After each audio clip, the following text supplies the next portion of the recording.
Welcome back to Fighters Drinking Coffee, guys. Today we're going to talk about analyzing data, but not like boring data. We're going to talk about, we're going to kind of do a little year in review thing, but we're also going to go over looking back at at your competition season. You can do this for like multiple years if you like. But we're going to be looking at 2025, the competition season that we've had, taking all that data we've gathered and, kind of seeing like, all right, where did we start at the beginning of the year? What did we accomplish throughout the year? Where did we end up? Like, look at like the little micro goals, macro goals, all the data gathered in there from like the small little details, down to like big wins, big losses, not in competition, but like, what did we do well? What did we accomplish? Yeah. So like accomplishments, the big ones and the small ones, like those little things like we talked about on the last one. Like, did you just stop losing a certain way? Did you start, those little things? Did you stop making X mistake? Did you start doing whatever? But so we're going to kind of walk through what we look at, while also kind of doing our own year in review here. So, we'll bring you guys along for the ride as we kind of break down everything that from our competition seasons, and might be a lot of mine because I have a lot that I did. I like this as a project for you. I'll do it too, but I think you definitely should do this a lot. Especially like this is my first competition season back in a long time. So there's a lot to look at. I think this will be a fun exercise, and you guys should be able to glean some ways to do that for yourselves. And for those of you that don't compete, you can do this just by looking at yourself back in January when you were at the beginning of the year starting jiu-jitsu class, even if you've been doing it for a while, but your first class of the year, and kind of how you've come along. You can still look back at like just how you're performing in class or at open mats at other gyms. If you drop when you're cross training, like we told you to on an episode. This exercise can be used for like literally anything and everything you want to do in life that you care about. And I'm gonna make it about you, man. But like we'll make it interactive. We'll both go. But yes. So like what the reason why I like doing this, and this isn't like you don't have to do it this a year now, like now that you, again, if I'm using you as an example, now that like you finally, we've talked about this in the show, I've joked about this many episodes, people who've listened consistently will know, like 2, 3, 4 weeks back, I'm like, Mike, let's get you to where like you're done with your campaign. I'm calling it a campaign. You've been at war, and you get to like sit for a second and like really like, cause you were going. What I was going to say was that you can do this exercise at any given time, and you always should, especially like after a tournament or after an event, you can always do this analysis at any given moment. But like now with like a year, you can kind of get like a complete set of data, so to speak, and then be like, all right, cool. Let's understand what actually took place. And this is the first thing I wanted to say about this exercise, is that like, if you're not trying to like self-assess and take a look at what you've done, what data points we receive from competitions, which there are many things you can get into, and all the prep going around that too. This is something me and Asim texted about with one another a lot this week after Worlds.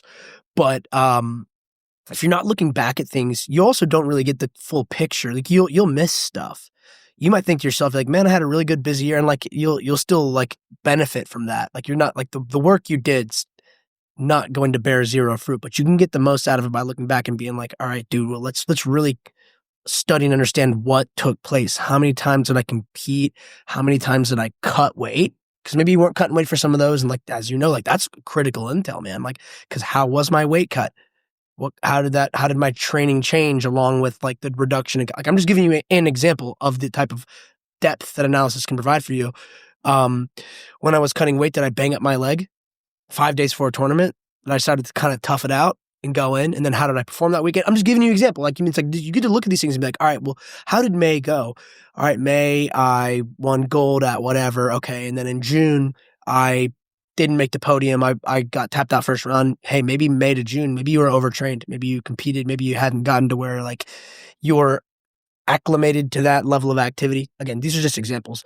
But like, this is just a type of shit. Like literally just look back at everything, write it out, and like try to be as detail oriented as possible.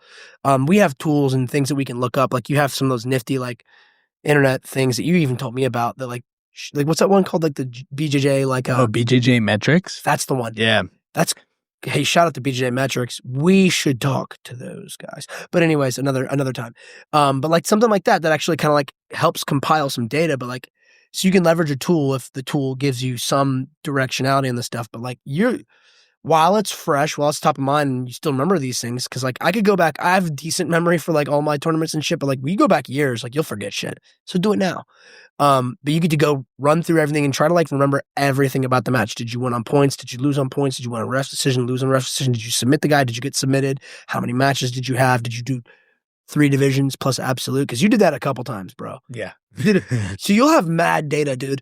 But like write it all out first, and then go through each layer of detail, and then let's try to get the picture of like when you were at your best, when you felt like you weren't at your best, but like you're still competent, like when you had to be really gritty, when you felt like fresh and energetic. Does that make sense? Yeah. Okay, do it. Oh, do it right now. Oh, now. No, we can keep talking about it for sure. Because like for what it's worth, like what I'll say is that like while I do this, I don't claim to have the best system for this. In another life, wouldn't it be nice to kind of like the way we have these apps for us to have like an app that like just kept track of all of our shit? That would be kind of nice. Whoop is asking me all these questions about what I'm doing the day before every time I wake up. Seriously, it has this like sleep journal thing where yeah, it's rather cool. So you can kind of like figure out. It'll ask you, did you, yeah, exactly. Like, because it crunches out these metrics. It says like you were poorly recovered, or you recovered at X percentage, you met whatever percentage of your sleep goal. And then it asks you questions. It was like, all right, well, what was the last time did you fly yesterday? Did you work really late yesterday? Did you do X, Y, and Z yesterday? Did you have nicotine? Did you have alcohol? Did you have blah, blah, blah, blah, blah? And it's obviously going to give us patterns on how these things impact all the different. Yeah, it'll tell you, and then like, well, if you doom scroll for 30 minutes before bed, then it seems like for you're not sleeping as well. Or if you eat because you ate every time you eat after 8:30, you don't sleep well, or we should whatever. We should have this for combat athletes around their events. Yeah. Well, I mean, we could just. Did you jack off 10 times yesterday? We should just make a list of questions, and then at the end of every tournament, we just ask ourselves those questions.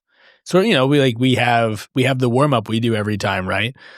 We should just come up with like, this won't be blanket because. Dude, are we making an app on this episode? I think we're developing an app. Hey, if you're listening to this is trademarked. Don't stop listening now. Pick up in a few seconds. If you build it better and faster than us, just send it to us. What we're saying is we're looking for someone who knows how to develop an app. I know some nerds who could help us with that. But yeah, I mean, like I think we could probably.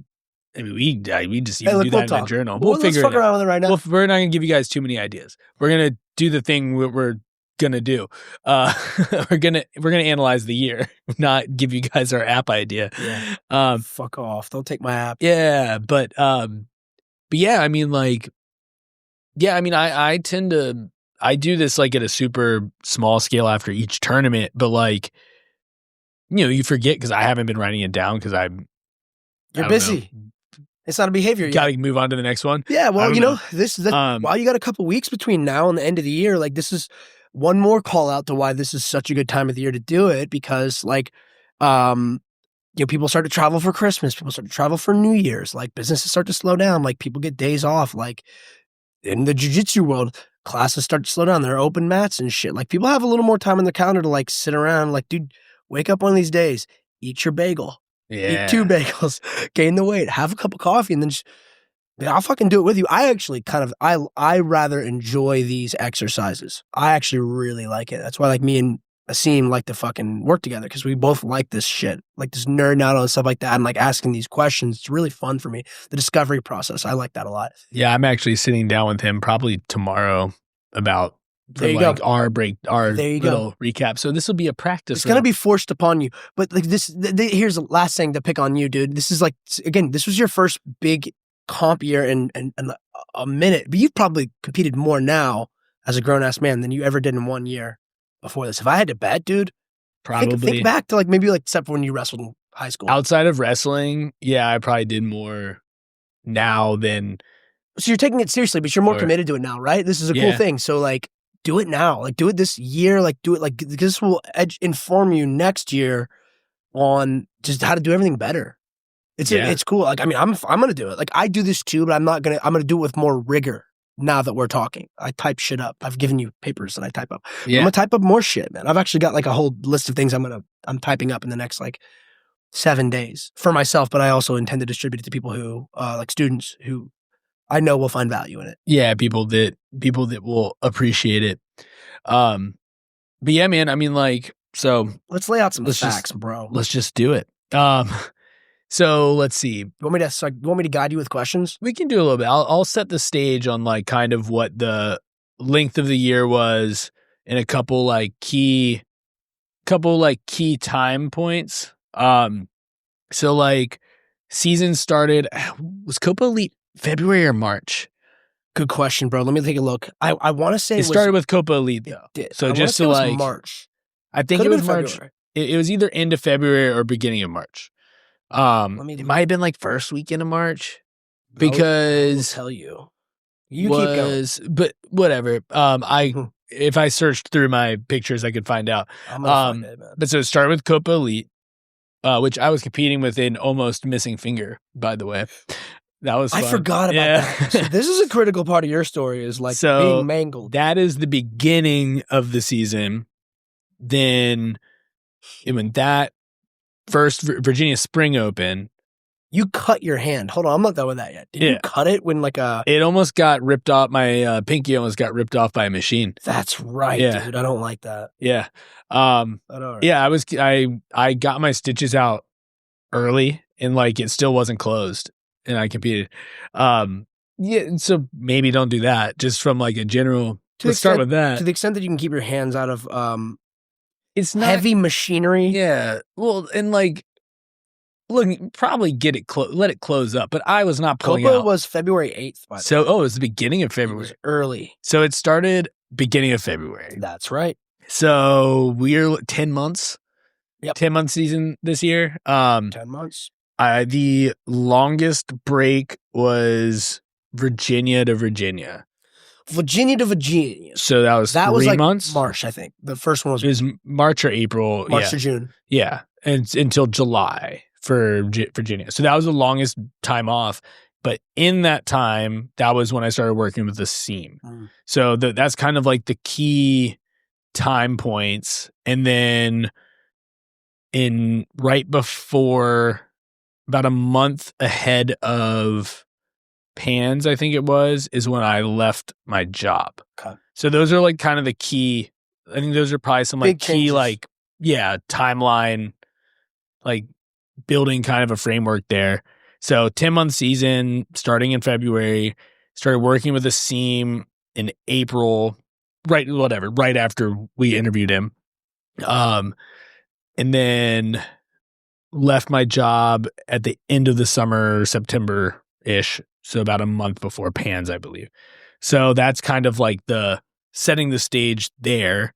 And so, yeah, that sets the stage. That sets the stage. I mean, you can either guide or I can I can break down things I already know about. Let's keep setting the stage. So, all right. So first event, Copa Elite February, Virginia Open IBJJF was not too far off that. I mean, say like a month and a half. I think it was March. And then right around that time was when you started working with the seam. Bang. That's a big data point right there.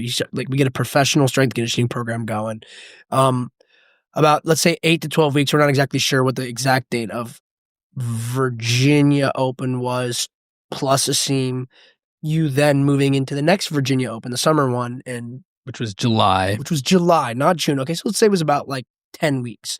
And then you really picked the activity heavily You're probably feeling very well prepared. You've probably felt like you're like, all right, shit, dude, this Asim stuff is working, man. And you're motivated, and you kind of got the first couple events under your belt. Now you're like, and some medals. So you're like, let's keep this shit going. Was it between July and October when things really ramped up, or was it September? Because like I'd say Q3, you hit it heavy, dude. September was the start of the ramp up, but it was like October through November that you October through November. Yeah. So like October, I pretty much competed every weekend. Right. Just about. August was maybe one thing. No, I don't even think I competed in August. August was like the only month in that span that I didn't compete at all. But like Virginia Open was the very end of July. But yeah, August was the only one I didn't compete at. I coached at a few, but I didn't compete in August. And then September, I had just one or two. Then I competed a shit ton October, November. Like I remember. Yeah. Almost every weekend, every other weekend, starting in September, essentially. And then, so outside, the longest layoff would have been New York Open to Worlds, I think. So after, yeah. So like after Virginia Open, I think that was like the longest layoff. It was New York Open that was after Thanksgiving, right? No, it was before Thanksgiving. So you had about 2.5-ish weeks.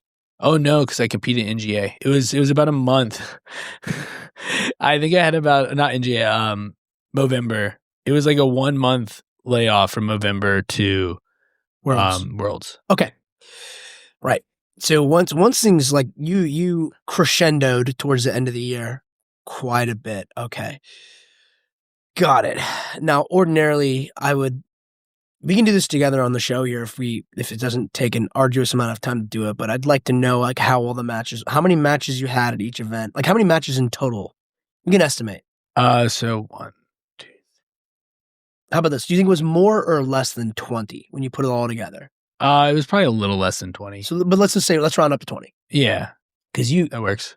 Just for the sake of conversation, because it was probably, I think it was like 17 or 18. Yeah, whatever. Let's just round up to 20. You competed about 20 times. Actually, it might have been because it was. I think it reads about.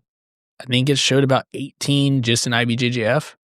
So no, it would have been closer to like 20. 20 is a pretty good number. Let's gonna go with 20. Yeah. How about this? If we can approximate what your win percentage was. 60%. Probably about that. Okay. I think that's about right. Okay. 6 out of 10. That sounds about right. Just from like me, like communicating with you. But again, I'm not going, I mean, like, to the best of your ability, you can actually like write this shit out. Like I would go through with a fine tooth comb. It's worth it, right? Like we're just kind of spitballing it, but these are like good metrics to have here. All right. So let's go to the wins first. Within the wins, how many of those were via submission? How many of those were via points? And then how many of those were like other, let's say like ref's decision being other. So let's see. Which is still a points win, but you know what I mean when I... Yeah, like there weren't points involved. Right. Yeah, so I had 1, 2, 3 or 4, I think were by sub. I'd have to actually look at it more, but I think it was 3 or 4 were by sub of the wins. Most others were by points. Okay. So or decision. So like mostly it's yeah. I'd say it's probably mostly all right, so decision or point win. 60% of 20 is about, what is that, 12 or 13? Something like that. Okay. And so out of the 12 or 13, let's say is it 3 or 4? Just pick a number for subs. 3. 3, okay. 3 sounds right. 3 to 12. So 25% of your wins were by, if we're saying 12. 25% by sub, the other 75% by points. All right. So that's telling us something about like you're positionally comfortable, you're good at controlling and dominating there. Now, you might be able to answer this pretty quickly because I feel like this stuff like sticks in mind. Of the subs, what kind of submissions were you hitting? Kimura and then guillotine. Okay. So one was by guillotine, the other 2 were Kimuras. All right, cool. Same exact Kimura.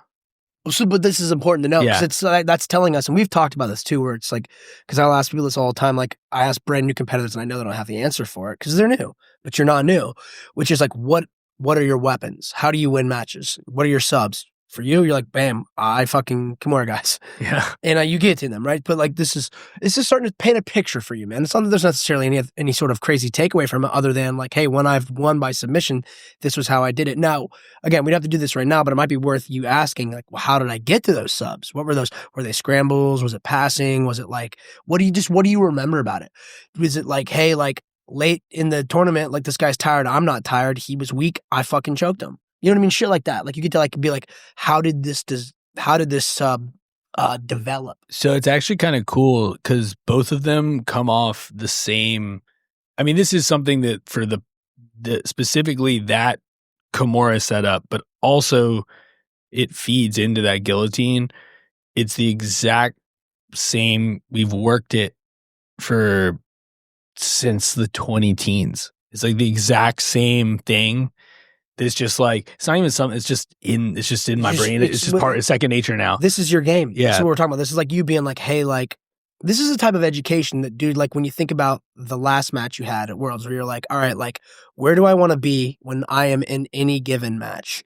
Do I want to be in a scramble that continues to just go and go and go, and I'm not really sure I want to close it out? Or do I want to be guiding guys down these channels where I have dual threat opportunities, where I'm dominating motherfuckers, where I've gotten proven track records of finishing fights? Well, we've talked about, right, like having that, like everyone can have like their black belt move. So like this is just the one I've practiced so many times that it's the one that this is my move that I am proficient at. That's right. But just now we're just getting takeaways. Yeah. And like that's just a thing. I'd write that down. Yeah. I'd be like, yo, this year I was very successful. And by the way, it's not a big surprise, is it? You're like, I've been doing this for a decade. Yeah. Maybe longer. So yeah, you're good at it. How can you replicate that 2026? How can we force more people into these choke points metaphorically, but also literally in the fight to like put you in positions where like, this is just how I own motherfuckers. And like what our setups look like to do that, what types of opponents are conducive to put themselves in situations where the opponents, like maybe it's a guard puller who's like tough to get his arm and head near you. I'm just giving you examples. Yeah. Like who are the tougher guys for me to force them into that? And I therefore need to either create a different avenue to guide them in that, or when is it appropriate for me to say, I need to use a different weapon? And then, by the way, in tournament prep for next season, you get to think about the training sessions that you have where you're like, all right, like I actually now have had the last 3 months to like think through new training drills, new training partners that can benefit me to get better and better and better at these things. Hey, do I need to talk to Asim about like finishing mechanic strength? Like if you're like, I mean, what I'm hearing with guillotines and like kimuras is like upper body strength. So many things require upper body strength. It's just not a big surprise, but like, yo, man, like, all right, like you tell that to Asim, I guarantee you Asim will be like, I can think of 5 things that we can integrate on a weekly basis that's just going to make your guillotines a little bit tighter. Maybe he's going to give you more hammer curls. He has me do hammer curls all the time, and I like that shit. I'm just giving you an example. Like this stuff is very useful to think through. I could keep going on the submissions for a while, but I think that's a pretty good like example there. Points. Let's as like an exercise. Let's switch over to the losses now. Okay. Of the losses, every single one was submission loss. Now this is important to know. What does that potentially tell us? It tells us that if you're gonna lose, they're gonna have to kill you. Yeah, that's kind of cool. That's pretty cool. That's good to know. Do you recall the different submissions that you Yes, you can. Yeah. So I was. You're compiling the data. Yeah. So triangle choke. Okay. You dealt with that one fast. You haven't been. Yeah, we have solved that. Good. But so triangle choke was the first one. Elbow exploding. We might be able to put that as a elbow exploding. Hold on. Was it Kimura or Americana? It was like a mirror lock. Got it. Yeah. But okay, but it was like an elbow thing. Elbow exploded. Sounds so dramatic. My elbow exploded. And then like a bunch of one Doris and a bunch of guillotines. Lots of guillotines. Okay. And then like 2 leg locks. It's kind of a mixed bag. I mean, you don't sound like you're particularly susceptible to any one thing. What I would argue was super susceptible to the guillotine, but I think I might have worked that one out. If I may, I have something for that I'll ask you, because I mean, because of the way you fight, and these are like again, this is good stuff to like share with, like you share with Jason, you share with Asim, but this is starting to like paint a picture, which is like you go after it when you fight, right? So like it's your first year, getting back into competition. I would say like this year is a lot of like experimentation, exploration for you, and this is what it's like. This is what I'm seeing too. Sort of like, again, like you get to like figure out like, hey, where are my strengths, where are my weaknesses, where am I kind of vulnerable? In this case, you're not vulnerable to one thing, but you're like constantly putting yourself in positions, which is going to be good. Now, to the extent that you can kind of run through what we just did and like write it all, I'm not going to ask you to do that right now, for the interest of our listeners, but like you should write all that shit down. Like it was like this many heel hooks, this many whatever, so you can, because maybe there's more to it, than what I'm getting at here. But like what I'm hearing is that like there's no one thing, but you competed so much, and you're not losing on points, you're just getting tapped out. And you're putting yourself in risky positions, which is like, these are like those are the recipes for like, that's how you get better. I mean, my only issue with you in some of these situations is the exploding limbs. I just don't want you to, I want you to, now you're fine. It was like only once. And you've recovered from it, but like, it's fine. But if I may, and I think Jason and Asim would agree with me, like, that's cool. We might need to keep you protected from yourself. You're too tough for your own body, bro. You're fine. But also, like, let's just try to mitigate some of the potential bodily harm, especially when you compete. That one specifically, that was a submission where there was no like pain thing that occurred. Did the pain occur later, Michael? It occurred later, but there was no pain in the moment. Got it. I didn't feel a submission occurring. Got it. It just sort of happened. It just exploded. But you know what submissions look like. I'm not going to let you off the hook. That's funny. But yeah, dude, like ultimately good stuff there. It's just, I think for that, that's actually a good thing. This is a good thing. Like the way you listen, like I said, you have to get beat. You didn't lose a single time on points, man. Not a single time. That's interesting. That's actually really. I don't lose on. Well, I'm no, impressed actually, by that. one loss on points. 2. It was 2. It was but they were both. It was bigger guys. Oh, the Movember ones? Super fights? No, the one was was open weight. They were both open weight fights. Okay. Those don't concern me a ton. Those are like the open weight fights are like, they're great. Don't get me wrong, but like if a big dude has to lay on me to beat me, that's fine. Well, the reason no, totally. And like, if I may, dude, like if we're looking at this, like we just did Worlds. Like if you want to put yourself in this, like you want to win major titles next year, which you do, you're going to do it in your weight class. That's ultimately your competition pool. Yes, like you'll do these absolutes, do some like stuff where you kind of go out of like your typical competition environment, but like you should start thinking like, yo, man, next year I want to try to make a run at whatever. I'm just giving you an example. Give me whatever your goals are. Your goals are your goals. But if you're like, I want to win one major tournament next year or whatever, I want to win them all. Like however you slice and dice it, you're going to ultimately get into like, this is what my avenue of competition looks like. This is the build. This is the size. So those other ones are, I call it just getting experience. That's like, that was you getting blooded again for the first time in years, which again, I applaud you for that. So like in your division, like generally those are the habits. It's like those point losses were like those giant dudes laying. Yeah. So yeah, you're willing to put yourself at risk. That's a good thing to be. It's a good thing as a fighter. And by the way, you like we talked about with the submissions, I think you just run the same scenario of analysis of like, all right, how did I get there? What did it lead to? Did I put myself in that position? Did he put me in that position? And in either scenario, just kind of walk yourself through how you got there. And then you'll, in either case, it's all preventable. Like you can look at someone who pulled you into something and say, all right, well, this is where the trap developed and this is how he got it. Or you can look at that and say, well, he didn't even trap me. I just stepped into a thing being a goof and I got caught. And like either way, you're going to have the prevention / neutralization exercise and training of that. And that kind of goes back to where I was saying, like if there perhaps is a pattern around that, because maybe the pattern is you put yourself in a lot of those situations. Yes. Is that the pattern? Yeah. I mean, that was pretty much, so all the guillotines was, I mean, with partial credit to them, but all of them like was, I initiate action, guillotine happened. Got it. So all the guillotines, it was that way. Off of shots? One was off a shot, two were off of wrestle ups. Similar. So by the way, relatively similar engagements. Yeah.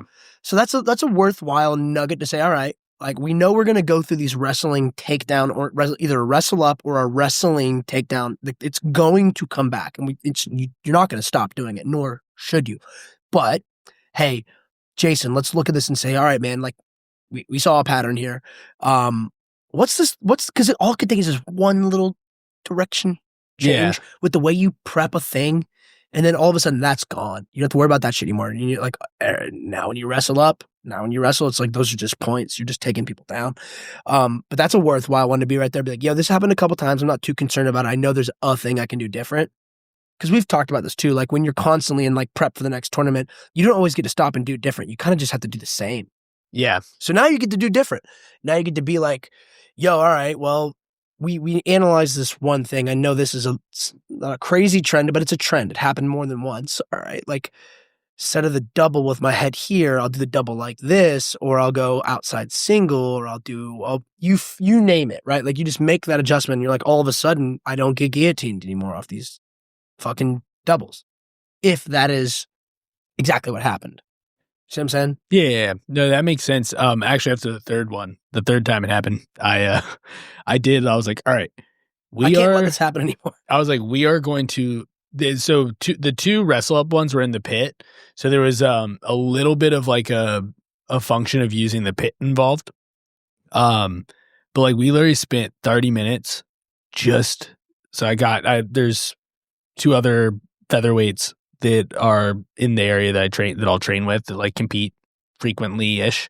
One of them frequently, other one he is also a competitor, not as frequent, but still competes decently. And so we literally just spent an hour in the pit just like escaping guillotines. I remember the pit being one of the major factors in this too. Yeah, it was worth considering. The two, yeah. So like that was one of those things. Like, all right, well, we need to just figure out how this works. Well, and that's worth talking about too, right? Because like the pit, this is the terrain thing. We talk about like know the battlefield, right? Like, how much of your time should be spent figuring out how to optimize the pit?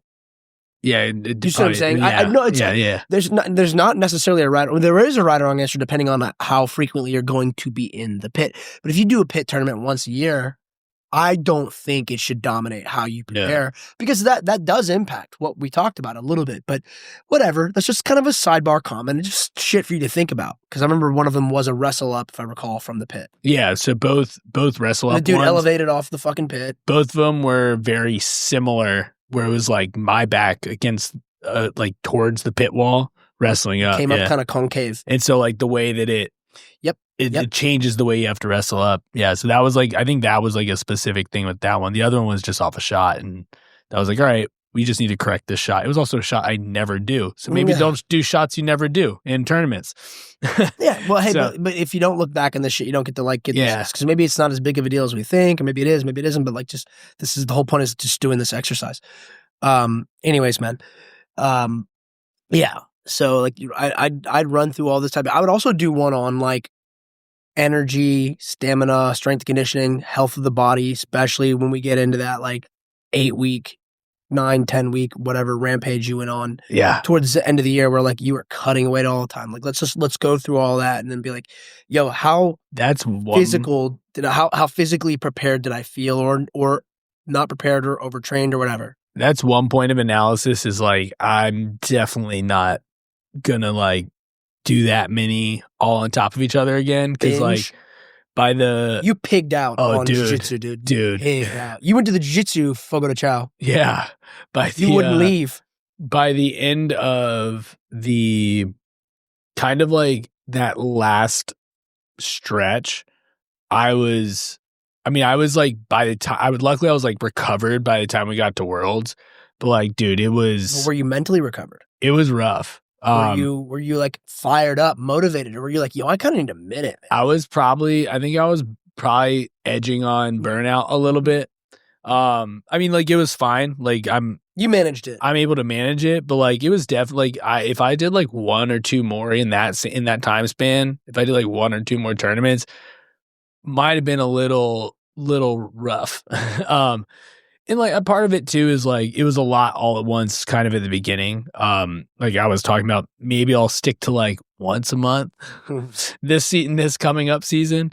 But like it was definitely like a lot, especially having to cut weight for all but one of them.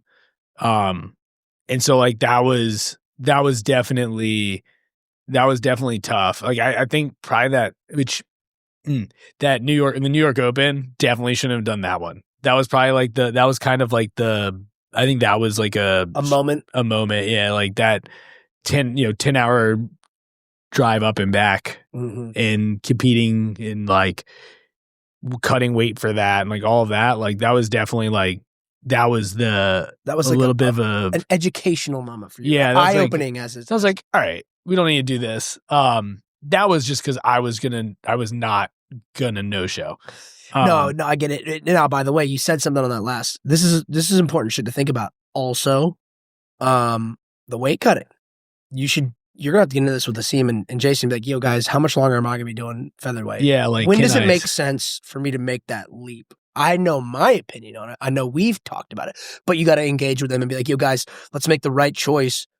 But and this again, I'm asking you extra questions, things like, we've talked about, but like for our listeners, talked about a little bit is like maybe we go up, or at least go up for most of them is what we talked about. And like Asim and I are talking tomorrow, ish. Well, when this comes out, it'll be in the past.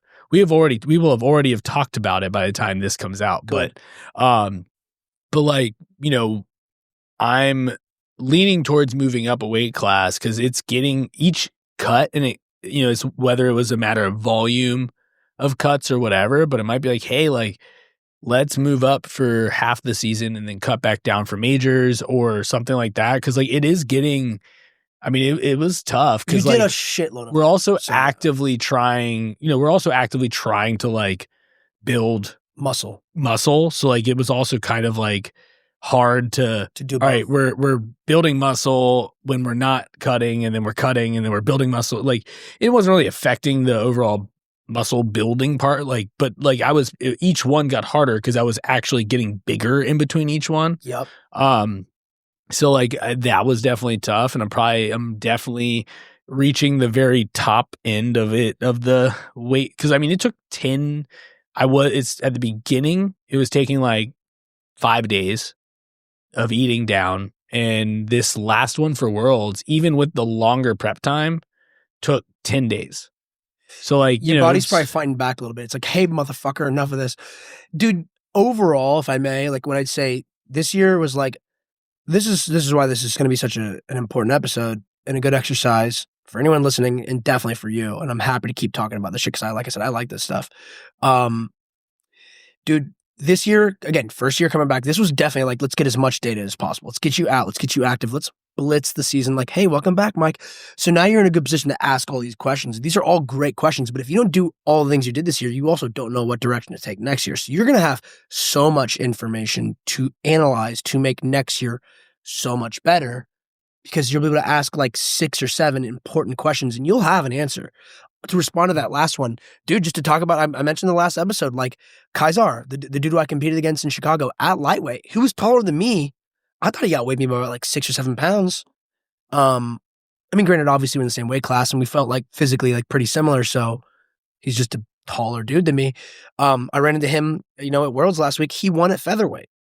And I thought he was a big lightweight, but like just giving you an example of like athletes who do that, who like he clearly did a regional tournament at a higher weight, didn't have to cut anything, but he cut down for Worlds. Motherfucker won Worlds, man. So like people do that, and that could be the move for you, dude. This might be the most important thing for you to do this year. I mean, the prior conversation in this one, they're hand in hand.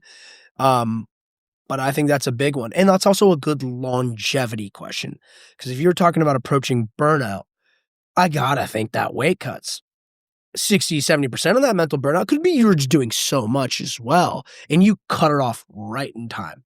You've seemed like very positive, like you've been motivated, you've been gritty, you didn't stop working. But the burnout part's real, man. Like we gotta continue to enjoy what we're doing. Yeah, and like I don't think it was a matter of not I know I'm pressing that a little bit too much, but I think it's more for people listening than really for you. Oh, for sure. Like I don't think Especially it was a matter of newer like reaching lack of enjoyment on my end specifically.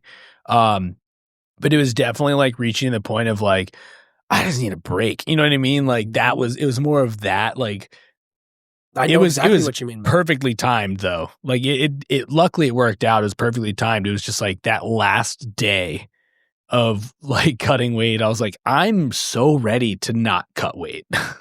I mean, that definitely played a big part in it. And it was just like, you kind of reach that point where like, all right, you bounce back and forth between like, all right, I'm kind of ready for this season to be over, but you're also like, but we still have a job to do. That's right. But I'm kind of ready for this, but I still have a job to do. So you got right on that edge right there. That's also a good thing too for like that mental grit. Yeah. You have to have that like, again, war campaign thing. You have to like endure a little bit. I like that shit too. I like it too. I know you do, but you did it. It has to be a little gritty. Suffering. You did that. You checked that box, man. You endured what I bet most of the guys in my division didn't compete as much as you did this year. Yeah. I mean, I know there's only one guy in my division. We finished fourth in the fucking IBJF. So like you made top four, like you outworked, I don't know, probably thousands of people in your division. Yeah. A lot. If you look at the numbers. Yeah, dude. So like you worked hard. It's good. And and you earned the result, like you top 5 in your division for that. So that's the end of the year. Yeah. No, it was good. So it was worth it. It was a good season. And like, that was one of the, I mean, we talked right afterwards, like, like it was still a really good run. It was a very good run. It was a very, like got out there and did the damn thing all year. So, yeah, it was good. And I'm still excited. Like, I'm excited for the next year and like the next season. Especially now that like, ignore that. We have all this data. And so like we can approach it more tactically next year, and like we know like, all right, well, what's too much, what's not, like what's not frequent enough, and like I should actually be able to find a sweet spot going into next year and have more clear-cut goals. Yep. Because like this year the goal is like just to do it. You did that. Like, check. Yeah, you hit your goal. The goal is just to go out there and compete, be out there, go to Worlds, like go to Pans. Like Pans, the goal is to win Pans, but that didn't happen. And so like going into Worlds, like I'm just going to go to Worlds. I'm going to compete. And honestly, it helped a hell of a lot mindset wise. And so like we even learned things throughout the season that helped. And I mean, heck, like, I mean, I still compete. Like I said, I probably shouldn't all the way back at the beginning of the year, like with Copa Elite. Like I was like, maybe I should have cared a little bit less about putting on a show, and maybe I would have won. But at the same time, I want it to be exciting. Look, it was your first event in so many years. Like you kind of said it earlier. You just wanted to go out and start doing shit, which you did. So you actually hit your goal. Yeah. If I could make a suggestion, or at least give you something to think about, we've kind of spoken to this. I don't think it'll come as a major surprise. Probably you've already thought of this, but I think next year it's quality over quantity, but you can still kind of have that because quantity does have a quality. Yeah. Quantity has quality, but yeah, I'd say like quantity over quality, man. Or quality over quantity, you know what I'm saying? And, when you think about your year and you're talking to Jason, you're talking to Asim, we're talking, I would have the goals. Maybe the goal is like bang out that first major, or maybe it's like, I want to stay top 10 or whatever in my IBJF division. I want to get this many gold medals, which means I'm going to have to compete. Just write out a couple different things, and you could probably even have it hierarchically be like, the biggest goal is X, Pans and or Worlds or whatever. You know what I mean? Yeah. The second one is like, alongside that, I want to be top 10 or whatever, and 5 IBJF golds, example. And then the third one will be fucking you name it, right? But know that so you can kind of build your year around it. And then when it comes to your calendar and shit, man, maybe you don't need to do one a month, because maybe that, like, if I'm just giving you another way to look at it, because you could do one thing, you can do whatever you want. Once a month is totally reasonable. But maybe you, instead of doing once a month, maybe you like kind of do like mini little periodizations where you're like, all right, I'll do like 3 between February and like March 15th. And then I'll do another 3 or whatever. Like you can kind of move it around so it just averages out to that level of activity, but kind of gives you, because you've learned now from the seasonality of things of like what you like and what you don't like. And this will overlap with some of the weight gain / weight cutting conversations you're going to have too, which is like, all right, like big picture. I just talked to Asim. He thinks for me to do, I'm just giving you an example. For lightweight, I really got to get my weight up to like 63 to be peak lightweight. So that may mean that 2026, you might not be a full lightweight. Yeah. 2027, you could be, but you could start to dip your toes into lightweight so that you're giving yourself a break on featherweight activity. So maybe the decision is like you do your featherweights for your majors, you do some regionals at lightweight, and you'll be like 156, but fed and big and strong as you're still building up that base of size till you're like, yo, I'm right where Asim wants me to be for a full on lightweight athlete. Just giving you an example. And with that, that means I can do like, maybe your little mini campaigns, I should say, will be like 2 lightweight regionals chased by a featherweight major, followed by a slight amount of recovery period where you're still going to train, get weight kind of goes back up. Another same thing, short campaign, slow it back down, campaign, we peak. I'm just basing on our conversation, giving you a crude example of what you could do.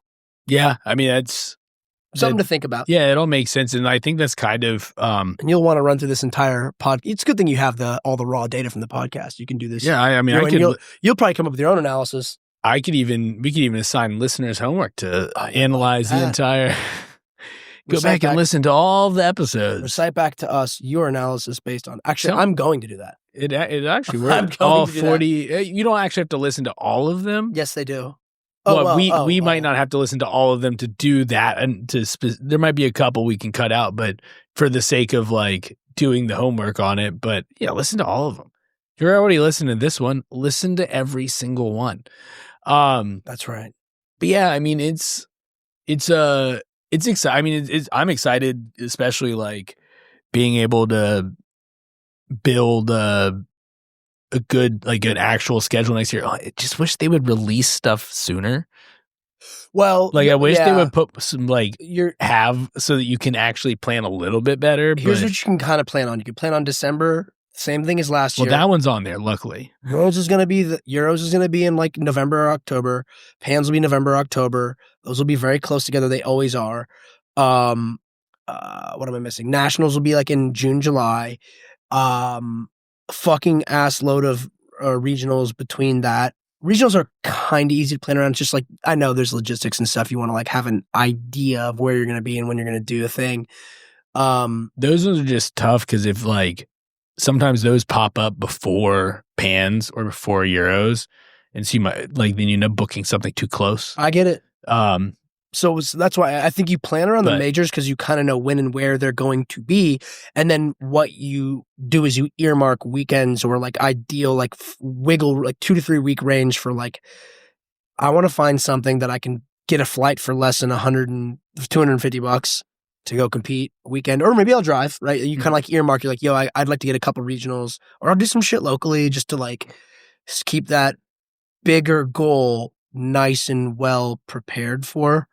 And I can plan my time and your wife and your kids and shit around that to the best of your ability. And like there are certain cities in our area we know are going to have opens. Boston will have opens. Virginia, our area, we're going to have opens. Charlotte, North Carolina has opens. Atlanta has opens. Miami will have an open. New York will have an open. You get what I'm saying. Nashville will have an open. Seriously. Yeah. And so then you can also kind of have fun with it. You can be like, yo, like, I don't know when it's going to be, but like New Orleans has an open. I want to go to the New Orleans open. I haven't been to New Orleans in like, since I dated the one girl like a million years ago. And I'd like to go by myself. And like, I think it'll be fun. It's too early for me this year. I think it's January or February. Bummer. I wanted to go to that one. That might not be too early for me. But anyways. Looking at March. This before March. New Orleans. But like, I'm just telling you, like there's certain, like you can kind of have a little fun with it. Like you can be like, yo, like I know this place is going to have an open and you may not know exactly when it's going to be, but like, you know, like you can make an educated guess. You can look at last year's schedule. Yeah. Yeah. Cause they should end up roughly around the same time. Roughly. Yeah. Roughly. So to the extent that you can map your entire life around this shit, that is. Yeah. You know, so. Yeah, man.